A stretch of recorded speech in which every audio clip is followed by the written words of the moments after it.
교회 소식입니다. 여러분 주보 첫 번째 교회 소식을 보시면 오늘 교회력 설교 본문과 해당 찬송은 다음과 같습니다.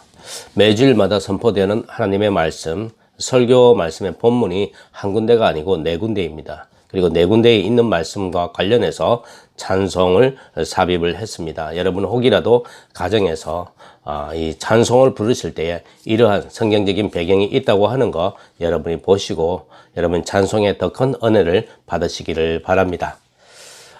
오늘 2월 27일 토요일 날 저희 태평양 노예 정기 노예로 모입니다. 이번에도 영상으로 모입니다. 오늘 23일 저희 교회의 홍부영 교우님 생일입니다. 홍부영 교우님이 누구냐 이렇게 생각하실 분도 계실 것 같아요. 저희가 1년 동안 못 만났으니까요. 본교회 반주로 섬기고 있는 주디홍 교우님이 곧 홍부영 교우님이십니다. 동일 인물이시니까요. 23일 날 꼭 기억해 두셨다가 이분의 생일을 생각하며 축복 기도해 주셨으면 좋겠습니다. 이제 우리 마음과 뜻과 정성을 다하여 하나님을 예배하십시다.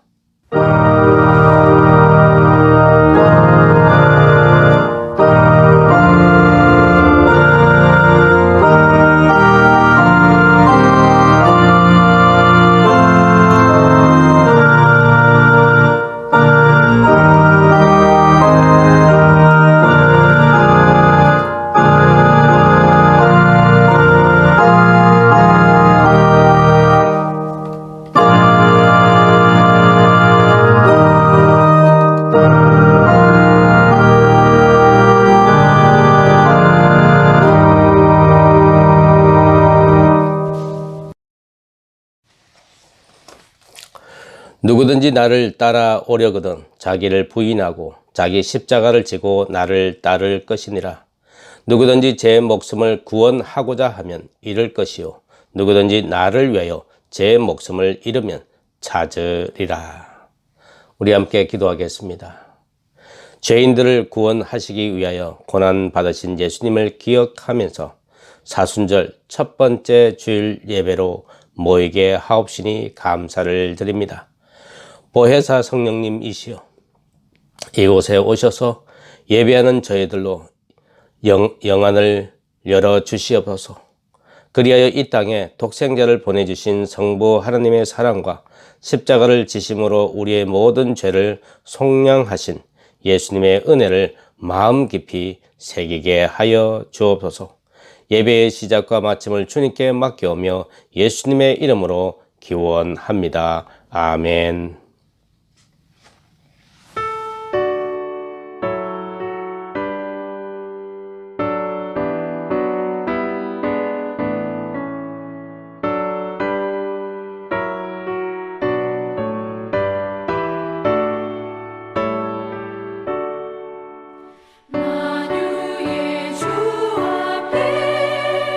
감사를 드리고 다 경배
우리 한 목소리로 죄의 고백을 하겠습니다. 우리를 만민 중에서 택하셔서 자녀로 삼아주신 하나님, 하나님께서는 저희들에게 의로운 열매를 기대하고 계십니다. 그러나 지난 한 주간의 삶을 돌아보면 저희들은 주님의 기대에 미치지 못하였습니다. 저희들은 진리의 말씀에 귀를 기울이지 못하고 내 생각과 내 뜻을 앞세워 잘못된 길을 걸었습니다. 작은 일에도 성내며 악한 말을 하였습니다. 이러한 경솔한 행동과 그릇된 말로 인하여 다른 사람들에게 상처를 주었고 하나님 나라의 사역을 많이 걸어쳤습니다. 주님이 명령하신 것과는 반대로 살면서 하나님의 영광을 가릴 때도 많았습니다. 주여, 이 모든 죄를 고백하오니 용서하여 주옵소서. 예수님의 이름으로 이 고백의 기도를 드립니다. 아멘. 계속하여 침묵하는 가운데 자신의 은밀한 죄를 하나님께 고백하는 시간을 갖겠습니다.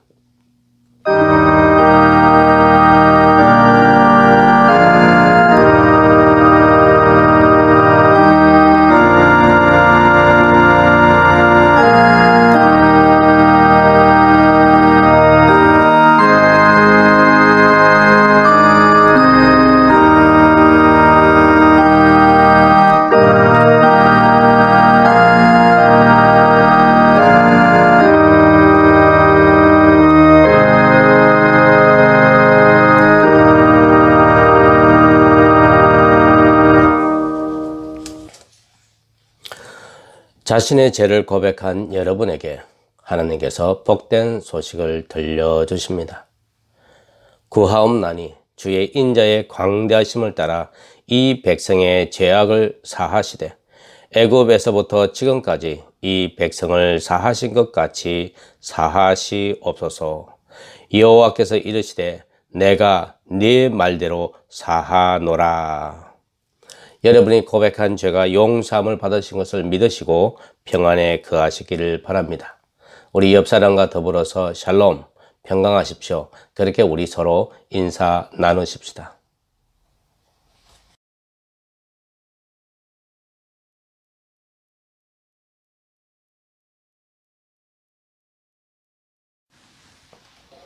오늘 우리에게 주어진 하나님의 말씀은 베드로전서 3장 18절로 22절입니다. 18절입니다. 그리스도께서도 단번에 죄를 위하여 죽으사 의인으로서 불의한 자를 대신하셨으니 이는 우리를 하나님 앞으로 인도하려 하심이라. 육체로는 죽임을 당하시고 영으로는 살리심을 받으셨으니 그가 또한 영으로 가서 옥에 있는 영들에게 선포하시니라. 그들은 전에 노아의 날 방주를 준비할 동안 하나님이 오래 참고 기다리실 때에 복종하지 아니하던 자들이라. 방주에서 물로 말미암아 구원을 얻은 자가 몇 명뿐이니 겨우 8명이라. 물은 예수 그리스도께서 부활하심으로 말미암아 이제 너희를 구원하는 편이 곧 세례라. 이는 육체에 들어온 것을 제하여 버림이 아니요 하나님을 향한 선한 양심의 간구니라. 그는 하늘에 오르사 하나님 우편에 계시니 천사들과 권세들과 능력들이 그에게 복종하느니라. 하나님의 말씀입니다.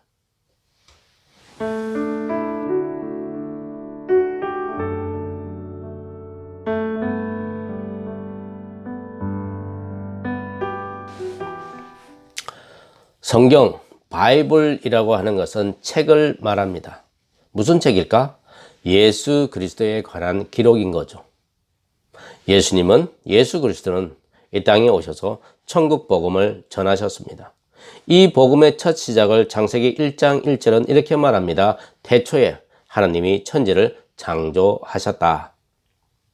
하나님이 창조하셨던 그 천지의 첫인상은 뭘까요? 혼돈하고 공허하고 흑암이 깊음 위에 있었다라는 겁니다. 흑암, 그리고 혼돈, 공허 연결하면 뭡니까? 절망이죠. 답이 없는 거죠. 그러나 하나님께서는 이 절망에서 질서를 만들어 내셔서 사람 살기에 완벽한 환경을 조성해 주셨습니다. 창조해 주셨습니다. 그런 후에 처음 사람 아담과 하와에게 에덴 동산을 경작해 했고 지키게 했고 임의로 모든 열매를 먹게 하면서 한 가지 선악을 알게 하는 나무의 열매는 먹지 말라. 내가 먹는 날은 반드시 죽으리라. 그렇게 경고를 하셨습니다. 아담과 하와가 살기에 완벽한 환경을 조성해 주신 분은 하나님이시죠. 분명 하나님이신데 처음 사람들은 사단의 편에 줄을 섰습니다. 인류 최초의 사기 사건 같은 거죠. 그것도 하나님이 창조하신 피조물한테 당한 것, 그런 표현 가능할는지 모르겠습니다. 사탄도 사람도 하나님이 만들어주신 환경 안에서 사고를 쳤습니다. 그럼에도 불구하고 하나님은 공장에서 출고된 원 상태로 복구할 수 있는 리셋 버튼을 누르지 않으시고 계속 진행형으로 하나님은 이 사람들에게 가죽 옷을 지어 입히셨습니다. 그리고 동산에서 내쫓았습니다. 하나님이 만들어주신 환경 안에서 사단의 편에 선 사람들, 절망이죠. 답이 없는 사람들이죠. 동산 밖의 삶이 시작된 이 사람들의 후손들은 어떨까요? 죄악이 땅에 가득했습니다. 그들의 생각이 악하다고 하는 것을 하나님은 보셨습니다. 그리고 하나님은 땅 위에 사람을 지으심을 첫 번째로 처음으로 한탄하셨습니다. 그리고 결정하신 것이 노아의 방주 아닙니까? 그 부패한 세상과 사람들 중에서도 하나님 앞에서 의로움을 지킨 노아에게 그의 가족들과 짐승들을 방주에 태웠습니다. 40일 동안 비가 내렸습니다. 지상은 홍수로 뒤덮였고 살아 숨쉬는 모든 것은 죽었습니다. 그리고 40일 후에 비가 그쳤고 방주의 문이 열렸습니다. 노아와 그의 가족들과 짐승들 앞에 펼쳐진 방주 밖의 세상은 어땠을 것 같습니까? 물로 깨끗하게 청소했으니까 주변이 맑고 깨끗해졌을까요? 공기는 상쾌했겠죠. 요 근래에 우리 비가 와서 캘리포니아도 비가 왔잖아요. 그럴 때 비 오고 난 다음에 나가니까 하늘이 맑잖아요. 공기가 좋았잖아요. 그랬을 것 같습니다. 꽃들도 싱싱할 것 같고 나무도 촉촉하게 그렇게 됐었을 것 같습니다. 혹시 여러분들 가운데 이 노아의 방주 문을 탁 열었을 때 마치 동화책에 나오는 그런 장면들이 쫙 펼쳐졌다, 그렇게 혹시 생각하는 분 계십니까? 저는 이렇게 40일 동안 비고 40일 동안 비가 그쳤다. 토탈에 80일인데 40일 주야로 했다고 하더라도 뭐 그런 시간이 들었다 하더라도 지면에 있는 모든 것들이 다 죽었다고 생각하십시다. 그러면 그 짧은 시간 안에 죽은 이 모든 것들이 썩는 이런 진동하는 냄새가 안 날까요? 그 당시에는 그런 것이 없었을까요? 그냥 오늘 현실로 생각을 해보니까 이 방주의 문을 탁 열고 나왔을 때 첫 번째 오는 것이 상쾌한 공기가 아니라 썩은 냄새 아니겠느냐 하는 겁니다. 그리고 홍수가 지나간 자리잖아요. 홍수가 지나간 자리에 뭐가 있겠습니까? 쓰레기 더미죠. 지금으로부터 딱 10년 전입니다. 2011년 3월 11일 일본 신라쿠 연안 태평양 앞바다에서 해저 지진으로 쓰나미가 일어났죠. 그 쓰나미로 일본이 쑥대밭에서 했습니다. 그 지역이.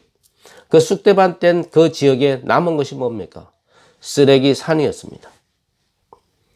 그렇게 멀리 갈 필요도 없습니다. 루지아나의 미시시피 강 유역에 위치한 뉴올리언스, 재즈의 발원지고 문화적 풍요를 누려왔던 대표적인 관광도시죠. 하지만 2005년 8월 29일 초대형 허리케인 카트리나 때문에 완전히 초토화 됐지 않습니까? 이 허리케인이 지나간 그 자리에 남은 건 뭡니까? 쓰레기죠. 쓰레기 덤입니다. 남아있는 살아남은 사람들이 치워야 되는 그런 상황이 펼쳐졌다고 하는 거죠. 저 쓰레기가 의미하는 게 뭘까요? 절망이죠. 답이 없는 거죠. 사람 살기에 완벽한 환경을 만들어주신 하나님을 배반하고 사단의 편에 섰던 그들, 영생이 아닌 죽음과 파멸을 선택했던 아담과 하와에게 가죽 옷을 입혀주시는 은혜와 사랑을 보여주던 그 하나님이 이번에도 하나님은 절망의 땅에 방주의 문을 열었던 노아의 식구 8명에게 다시는 홍수로 세상을 심판하지 않겠다는 약속의 증거로 무지개를 보여주셨습니다. 하느님 앞에 범죄하는 일이 완전히 올스탑했으니까 홍수를 멈춰겠다, 그런 뜻 아닙니다. 하나님이 죄를 벌하시려는 그 마음을 억제하겠다는 뜻입니다. 본인이 컨트롤 하겠습니다라는 뜻입니다. 이게 뭘까요? 하나님의 은혜요, 사랑입니다. 그래서 무지개는 우리에게 소망이 되는 겁니다. 성경을 보시면요, 하나님은 자주 하나님과 인간 사이에 언약을 체결하는 걸 참 좋아하셨던 것을 우리들에게 보여주고 있습니다. 그리고 그 언약은 늘 하나님 편에서 일방적이었습니다. 하나님은 그 언약을 통해 우리에게 하나님의 말씀인 율법을 잘 준수하며 살아갈 것을 요구하고, 우리는 하나님의 요구를 잘 이행하면 하나님이 주시는 평안과 복을 얻게 하셨습니다. 겉으로 보기에는 하나님 편하자고 만든 계약서 같이 보일지 모르지만 내용면에서 본다면 우리에게 유익한 것들로만 가득 채워져 있습니다. 여러분, 계약이 뭔지 아시죠? 계약에는 조건이 명시되게 되어 있습니다. 그래서 계약금 단 일불이라도 그게 적혀 있어야지 그 계약이 성립이 되는 거죠. 그것마저 없다면 그 계약서는 의미가 없는 겁니다. 그러나 하나님이 우리에게 내미신 이 계약서에는 하나님이 우리에게 요구하는 조건이 없습니다. 조건을 달 수 없었습니다. 우리의 생명을 구원해 주시기 위해서 체결된 약속이지만 구원받은 우리가 우리를 살려줘서 너무 고맙습니다, 하나님 제가 답례로 이거 해드릴게요 할 게 없잖아요. 감사의 뜻으로 답례할 능력이 우리에게 있습니까? 뭘로 하나님께 감사하다고 이걸 답례를 할 수 있겠습니까? 없습니다. 우리는 처음부터 우리는 하나님께 이거 해주세요, 저거 해주세요, 도와주세요 그렇게 할 처지도 아니고 그런 자격도 없는 사람들인 거죠. 그런 우리에게 하나님은 무지개 언약을 주셨습니다. 왜요? 하나님의 이유는 매우 간단합니다. 살리려고. 하나님의 자녀된 우리를 살리려고 하는 그 사랑은 사단의 편에 섰던 사람들에게도 동일하게 적용하셨습니다. 사단 편에 선 사람들이 아담과 하와뿐이겠습니까? 우리는 아니겠습니까? 우리는 눈에 보이는 진리를 추구하는 사람이 우리 아닙니까? 우리 앞에 펼쳐지는 이익이 있으면 하나님 말씀, 하나님 거, 하나님이 요구하는 것 우리 눈에 보입니까? 생각이라도 납니까? 우리에게 생명을 주신 분도, 인생을 살아내라고 먹을 거 주신 분도, 쉼터까지도 풀 서비스를 제공하신 분, 그분 편에 우리가 지금 늘 서 있습니까? 우리의 인생을 살아나는데 필요한 모든 것을 공급하시는 하나님께 이것 주세요, 저것 주세요 하면서 실제로 몸담고 있는 곳은 어딥니까? 죄 짓는 일에 더 많은 시간, 더 많은 환경, 더 많은 관심을 가지고 있는 것이 바로 우리 아닙니까?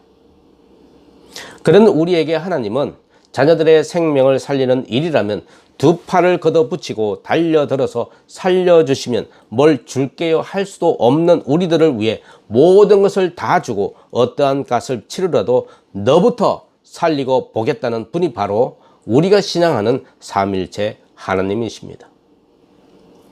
그 하나님의 성품 때문에 우리가 영원히 멸망할 인생임에도 불구하고 구원을 잊게 된 것 아닙니까? 어떻게 해요? 베드로전서 3장 18절입니다. 그리스도께서도 단번에 죄를 위하여 죽으사 의인으로서 불의한 자를 대신하셨으니 이는 우리를 하나님 앞으로 우리를 인도하려 하심이라. 우리를 죄인의 신분에서 자유인의 신분으로 죄에서 해방하게 하시려고 단번에 죽으셨습니다. 우리를 살리려고 하나님은 독생자 예수 그리스도의 생명으로 값을 치르게 했습니다. 그렇게 되니까 사단이 승리한 줄 알았습니다.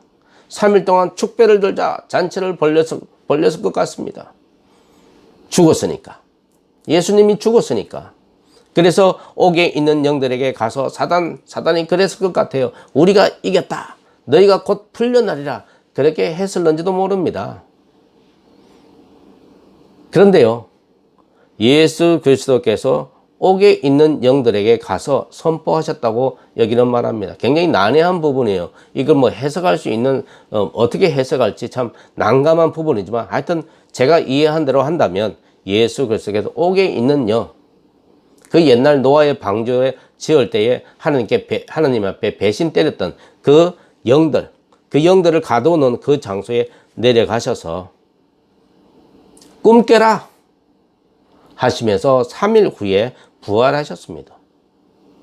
죽음의 권세를 깨고 예수님이 부활하셨습니다. 사탄이 완전히 KO패 당한 거죠. 이게 완전히 뭐 사탄이 두 손 두 발 다 든 그런 상황이 된 겁니다. 왜 그렇습니까? 하나님의 구원의 계획은 하나님의 자녀를 살리는 겁니다. 죽음이 아니라 영생입니다. 하나님 나라의 시민으로 영원히 하나님과 더불어 살아가는 것이기 때문에 하나님의 계획은 원래 그랬습니다. 요단강에서 세례를 받으시고 무트로 나오실 때 하늘의 문이 열리며 들려주셨던 하나님의 음성 기억하십니까? 이는 내 사랑하는 아들이라. 그 세례받은 우리에게 들려주신 하나님의 음성도 같습니다. 이는 하나님의 사랑하는 자녀들이라.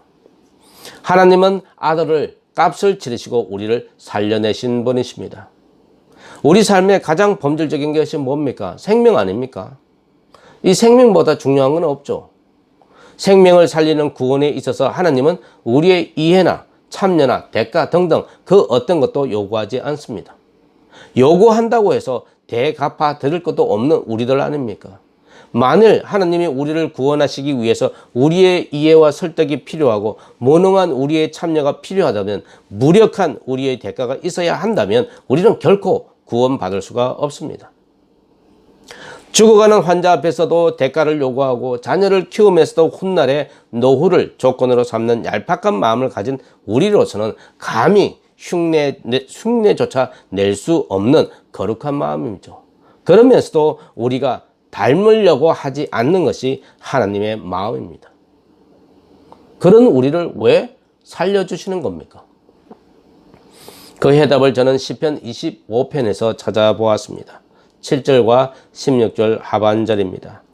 여호와여, 내 젊은 시절의 죄와 허물을 기억하지 마시고 주의 인자하심을 따라 주께서 나를 기억하시되 주의 선하심으로 하소서. 나에게 은혜를 베푸소서. 왜 조건 없이 우리를 살리느냐고요?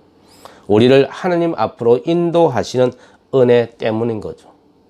하나님의 이 성품 때문에 우리가 구원의 은혜를 입었습니다. 오늘이 사순절 첫 번째 주일입니다. 사순절의 시작은 회개라고 하지만 사실 회개할수록 내 죄를 알게 해주는 건 뭘까요? 하나님의 은혜죠.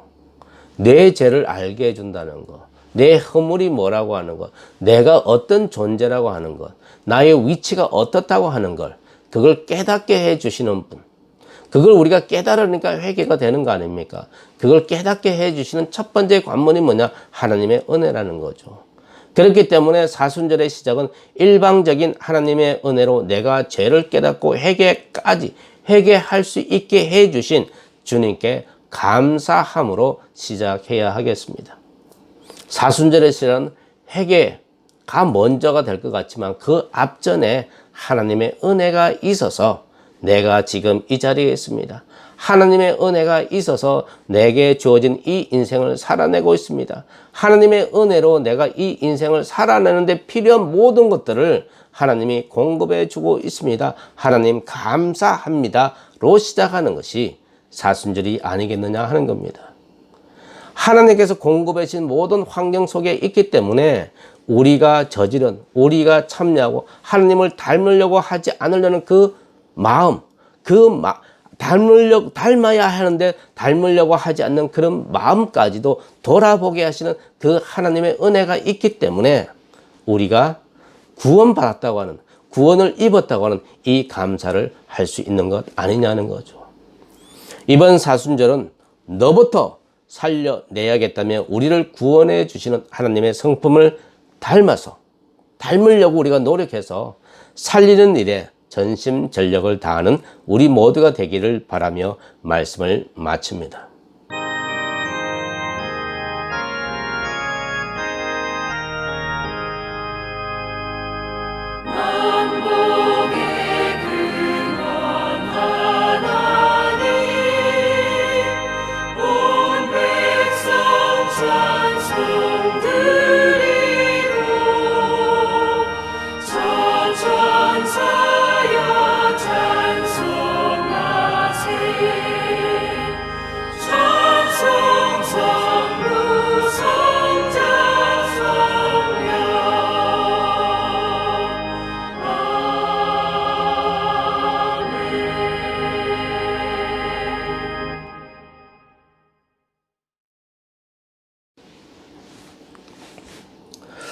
우리 함께 봉헌 기도 드리겠습니다.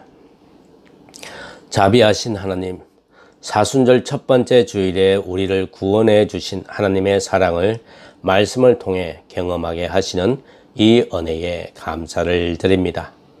주님, 이번 사순절에는 우리로 하여금 회개해야 할 우리의 죄와 허물을 돌아보게 해 주시어 하나님의 은혜를 사모하는 저희가 되게 하옵소서. 회개 기도는 물론이고 이웃을 돌아보는 기도로 주님께 더욱 가깝고 밀접한 관계의 시간을 갖게 하옵소서. 그리하여 우리로 상대방의 필요와 어려움을 알았으면 사랑으로 돌봐줘야 할 마음과 행동을 취하게 하옵소서. 그래서 한 사람이라도 살려내는 일에 몰두하는 사순절 기간이 되기를 소망합니다. 주님께 예배하러 올 때에 예물을 가져왔습니다. 올해는 저희 교회가 코로나 때문에 주춤하지 않게 하시고 적극적으로 선교에 임하게 하옵소서. 코로나 사태 중에도 많은 교회들이 구제에 나서게 해주셔서 감사합니다.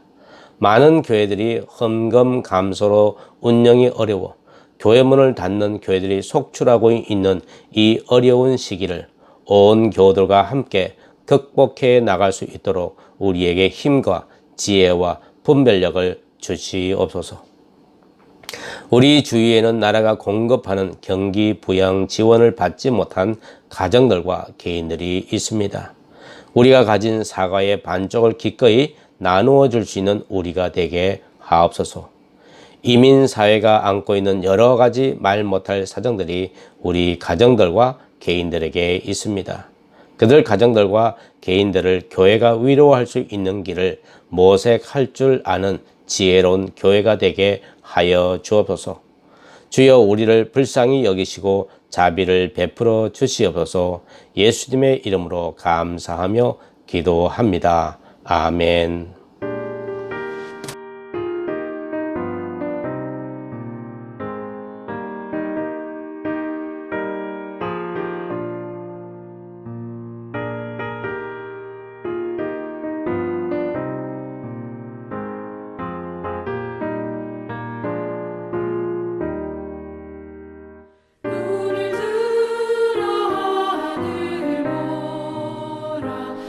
어지러운 세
심판하시는 날 곧 가까이 임하는데 믿는 자여 이할고.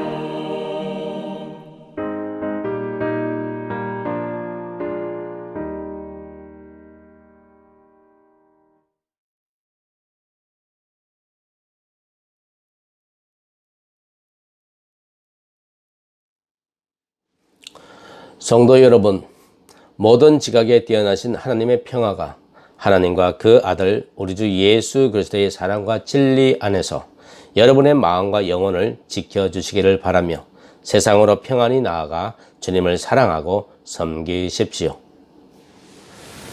이제는 전능하신 하나님, 성부와 성자와 성령의 복이 지금으로부터 영원히 오늘 하나님께 예배하는 성도들 위해 지금으로부터 영원토록 함께 하시기를 축원하옵나이다. 아멘.